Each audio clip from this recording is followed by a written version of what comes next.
حضرت عمر رضی اللہ تعالیٰ عنہ قائد خلافت ہے، بیت المقدس کا محاصرہ کیا گیا، فصیل بڑی اونچی، شہر اندر سے سیلف سفیشینٹ، حملے کا راستہ کوئی نہیں، محاصرہ طول کھینچ رہا ہے لیکن ان کے پاس رسد بھی موجود ہے، پانی بھی موجود ہے، وہ دروازے بند کر کے بیٹھے ہوئے۔ بالآخر اللہ تعالیٰ کی مشیت کا ظہور کیسے ہوا؟ ان کے کچھ علماء آئے فصیل پر، کہا دیکھو مسلمانوں، تم قیامت تک بھی یہاں پڑے رہو گے محاصرہ کر کے، ہمارا یہ شہر فتح نہیں ہوگا۔ ہاں، ایک درویش بادشاہ کے ہاتھوں یہ شہر فتح ہونا ہے، لیکن تمہارے اندر ہمیں وہ نظر نہیں آ رہا۔ ابو عبیدہ بن الجراح رضی اللہ تعالی عنہ امین هذه الامہ، ان کا فوراً ذہن گیا وہ درویش بادشاہ مدینے میں بیٹھا ہوا ہے، عمر رضی اللہ تعالی۔ اب ایک اور عمر بھی ہے جو قندھار میں بیٹھا ہے، نقشہ وہی ہے، سادگی کی حد تک نقشہ وہی ہے، بالکل وہی، اپنی آنکھوں سے دیکھا ہے وہی سادگی۔ عمر اول عمر ثانی تھے عمر بن عبد العزیز۔ اب ایک اللہ کے فضل سے اللہ تعالیٰ ایدہ اللہ بنصرتہ، اللہ تعالیٰ ان کی نصرت فرمائے، دشمنوں کو ان کے مقابلے میں نیست و نابود کرے۔ انہوں نے ریکویسٹ بھیج دی کہ حضور تشریف لائیے، یہ شہر فتح ہو جائے گا۔ وہ ہے سفر تاریخی، اتنا طویل سفر، تقریباً 700 میل، ایک اونٹ، ایک خادم، ایک منزل میں امیر المومنین اوپر بیٹھے، خادم آگے چل رہا ہے، اگلی منزل پہ خادم اوپر بیٹھا ہے، امیر المومنین آگے جا رہا ہے۔ اور جب پہنچے ہیں تو وہ باری تھی خادم کی، انہوں نے ہاتھ جوڑ دیا، حضور خدا کے لیے تم کیا کہیں گے لوگ، وہ میرا برا حال کر دیں گے، تمہیں شرم نہیں آئی؟ امیر المومنین پیدل آگے چل رہے ہیں نکیل پکڑ کر، اور تم بیٹھے ہو اوپر براجمان ہو۔ حضرت عمر فرمایا دورو دورو، نہیں، باری تمہاری ہے، بیٹھ۔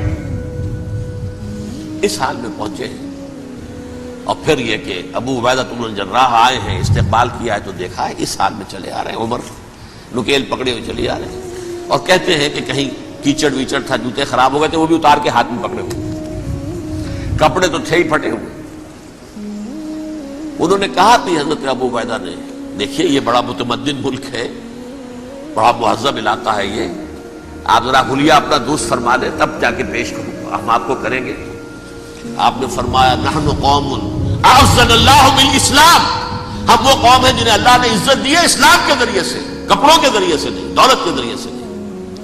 اسی حال میں گئے ہیں، اوپر سے انہوں نے کھڑے ہو کر نشانیاں دیکھی ہیں، اپنی کتابیں کھولی، ہاں یہ وہی ہے، اچھا لو جی سرنڈر، شہر تمہارے ہاتھ میں۔ خون کا ایک قطرہ نہیں بہا اور بیت المقدس فتح ہوا۔ لیکن اس وقت حضرت عمر نے ایک نرمی یہ کی کہ یہودیوں کے لیے بھی اسے اوپن سٹی قرار دے دیا۔ یہ احسان عظیم حضرت عمر کا، اس سے پہلے یہودی آ ہی نہیں سکتا تھا، داخل ہی نہیں ہو سکتا تھا، وہاں وہ آ کر وزٹ نہیں کر سکتا تھا، زیارت نہیں کر سکتا تھا اپنے مقدس مقامات کی۔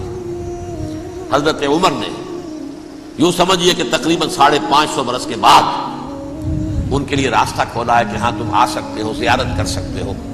لیکن یہ عیسائیوں نے لکھوایا معاہدے کے اندر، انہیں یہاں آپ آباد ہونے کی اجازت نہیں دیں گے، لیکن کم وزٹ دی پلیسز، دیکھیں زیارتیں کریں اور جائیں۔ یہ معاہدہ حضرت عمر کا ہے رضی اللہ تعالیٰ عنہ، جو پھر خلافت راشدہ کے بعد بنو امیہ نے بھی اس کو آنر کیا، بنو عباس نے کیا، پھر جو ہمارے یہ ترکوں میں اندر خلافت آئی تو ترک خلفاء نے بھی اس معاہدے کی پوری پابندی کی۔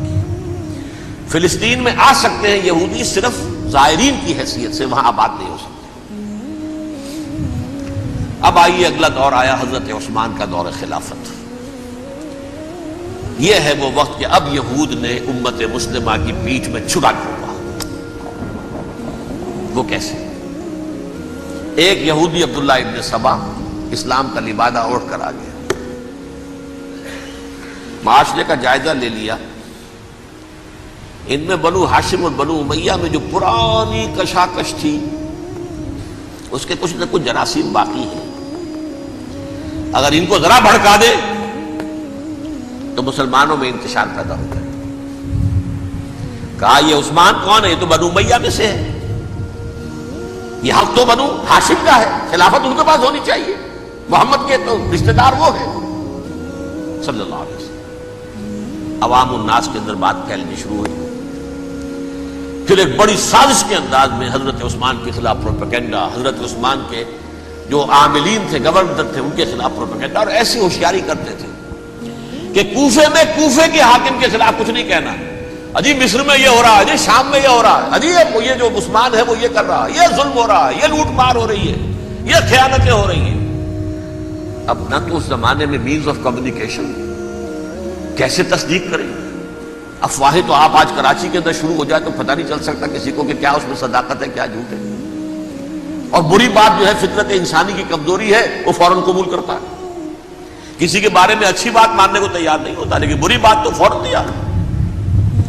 بہرحال یہ فتنہ انہوں نے اٹھایا، حضرت علی کی الوہیت کا فتنہ اٹھایا، حضرت عثمان کے خلاف الفتنۃ الکبریٰ برپا کیا، حضرت عثمان شہید ہوئے۔ اس کے بعد 5 برس تک مسلمان ایک دوسرے کی گردنیں کاٹتے رہے، باہمی خانہ جنگی ہوئی، امت کو وہ زخم لگایا ہے جو آج تک جس سے خون رس رہا ہے۔ یہ شیعان عثمان اور شیعان علی تھے جو بعد میں پھر سنی اور شیعہ ہو، اور آج تک فتنہ کس نے جگایا؟ ایک عبداللہ ابن سبا یہودی اور اس کے کارندے، شیطان کا ایجنٹ، اور انسانوں میں سے بھی اس کے جو بھی حواریین تھے اور شیطانوں کے اندر سے بھی تھے، انہوں نے بھی اس آگ کو بھڑکایا۔ یہ آپ سوچ لیجئے کہ یہ کس نے وہ زخم لگایا؟ یہودی۔ اگلا دور آیا، خلافت راشدہ ختم ہوئی، بنو امیہ کا بھی دور کافی گزر گیا۔ طارق ابن زیاد 712 عیسوی میں حملہ کرتے ہیں اسپین پر۔ اسپین اس وقت عیسائیت کا بہت بڑا گڑھ، بڑے کٹر ترین عیسائی جو ہے وہ اسپین میں تھے، لہذا یہودیوں کی وہاں بہت پٹائی ہوتی تھی، بہت پٹائی ہوتی ہے، میں بتا چکا ہوں، دشمنی تھی ان کی تو چلی آ رہی تھی عیسائیوں کے ہاتھوں یہودیوں کی، وہ تو سن 300 عیسوی سے ایمپرر کانسٹنٹائن کے بعد سے شروع ہو گئی تھی۔ اس حوالے سے یہودیوں نے اس وقت چالاکی یہ برتی، کچھ راستے واسطے بتائے، کچھ مدد کی طارق ابن زیاد کی۔ طارق ابن زیاد نے انہیں اپنا محسن سمجھا، ہسپانیہ فتح ہو گیا تو یہودی چونکہ محسنین کی فہرست میں آ چکے تھے، انہیں بہت اقتدار نصیب، بڑی سپورٹ مسلمانوں نے دی۔ ان کے بڑے بڑے علماء جو اسی دور کے اندر پیدا ہوئے، بڑے بڑے تھنکرز ان کے اسی دور میں پیدا ہوئے۔ بن گوریون جو کہ ایک وزیر اعظم تھا اسرائیل کا، اس نے یہ لکھا اپنی کتاب میں، مسلم Spain was the golden era of our diaspora. وہ ڈائسپورا جو 70 عیسوی سے شروع ہوا تھا اور 1917 عیسوی تک جاری رہا ہے، اس میں سے گولڈن ایرا ہمارا جو تھا وہ مسلم اسپین تھا، ہسپانیہ میں بیٹھ کر ہم نے عیش کیے۔ لیکن وہاں سے انہوں نے اور جو کچھ کیا، یہ تو داستان کے تو بہت سے گوشے ہیں، لیکن میں جس اسٹریٹ لائن میں چل رہا ہوں اس کے اعتبار سے ایک بات سمجھ لیجیے، وہاں بیٹھ کر انہوں نے اب عیسائیت کی پیٹھ میں چھڑا گھوما، پروٹیسٹنٹ مذہب پیدا کیا، تقسیم کر دیا، جیسے شیعہ سنی کی تقسیم، عبداللہ ابن سبا، رومن کیتھولک اور پروٹیسٹنٹ کی تقسیم، یہودی علماء۔ ہوتا کیا تھا؟ ہسپانیہ کی یونیورسٹیاں ہیں، کارڈووا میں ہے، ٹولیڈو میں ہے، گریناڈا میں ہے، غرناطہ، قرطبہ، تولیتلا، اور وہاں آتے تھے لوگ، فرانس سے چلے آ رہے ہیں نوجوان پڑھنے کے لیے، جرمنی سے چلے آ رہے ہیں، اٹلی سے چلے آ رہے ہیں، 3 ہی ملک قریب ترین پڑھتے ہیں سینٹرل جو یورپ کے ہیں۔